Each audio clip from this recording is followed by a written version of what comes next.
এবার বোরাক উপরে ওঠা শুরু করলো।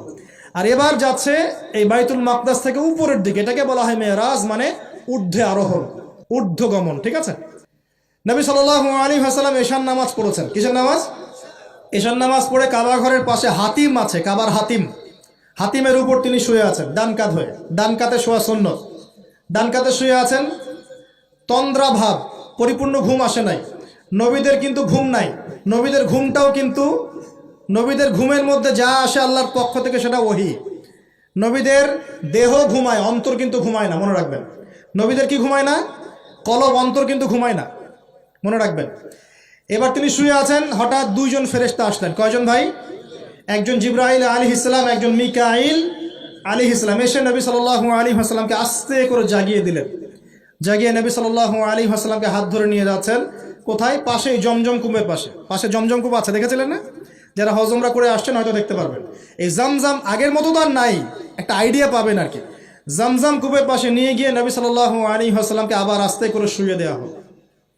এই যে পুরো ঘটনাগুলো ঘটে যাচ্ছে না, এগুলো কিন্তু মুহূর্তে ঘটে যাচ্ছে। মানে এই পুরো বিশাল ঘটনা ঘটে যাওয়ার পর দেখা যাবে ওই অজুর পানি কেবল গড়িয়ে গড়িয়ে যাচ্ছে, এখনো শেষ হয়নি। মানে সময় কে নিয়ন্ত্রণ করে?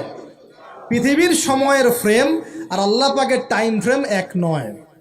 আল্লাহ পাকের টাইম ফ্রেম টোটালি ডিফারেন্ট, আমাদের টাইম ফ্রেম আলাদা, মনে থাকবে। এখানে কিন্তু অনেক নাস্তিক অনেক প্রশ্ন করতে পারে।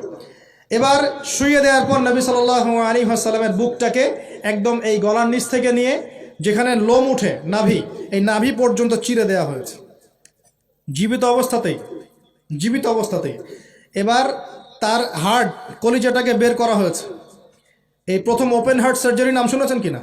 যে ওপেন হার্ট সার্জারি হচ্ছে। এবার এই কলিজাটাকে প্রথমে জমজমের পানি দিয়ে ধোয়া হয়েছে। কিসের পানি? জমজমের পানির মধ্যে শেফা আছে। যাদের অসুস্থতা আছে জমজমের পানিতে সূরা ফাতিহা ফু দিয়ে খাবেন, ইনশাল্লাহ শেফা হয়ে যাবে, ইনশাআল্লাহ শেফা হবে। জমজমের পানিতে ধোয়ার পরে এর এই কলবটাকে, কলিজাটাকে ঈমান এবং হেকমতে পূর্ণ একটা পেয়ালা দিয়ে ধুয়ে দেওয়া হয়েছে। একটা পেয়ালার মধ্যে ঈমান নিয়ে আসা হয়েছিল এবং হিকমা, প্রজ্ঞা নিয়ে আসা হয়েছে। এটা রাখার পরে এই ঈমান প্রজ্ঞা দিয়ে ঢেলে এই পুরো জায়গাটা বন্ধ করে দেওয়া হয়েছে। কি রূপকথা মনে হচ্ছে? আমরা যে নিঃশ্বাস নিচ্ছি এটাই কি আল্লাহর অলৌকিকত্ব না? এই যে হার্ট আমাদের পাম্প করতেছে, যখন আমরা ছোট বাচ্চা ছিলাম ওই সময় থেকে নিয়ে এখন পর্যন্ত পাম্প করছে, পাম্প করছে। 1 সেকেন্ডের জন্য কি থেমে গিয়েছিল? এটাই তো অলৌকিকত্ব। যে আল্লাহ আমাদেরকে বাঁচায় রাখতে পারেন, সে আল্লাহর পক্ষে এগুলো করা কি অসম্ভব কিছু? আচ্ছা, এবার নবী সাল্লাল্লাহু আলাইহি ওয়াসাল্লামকে একটা বাহনের মধ্যে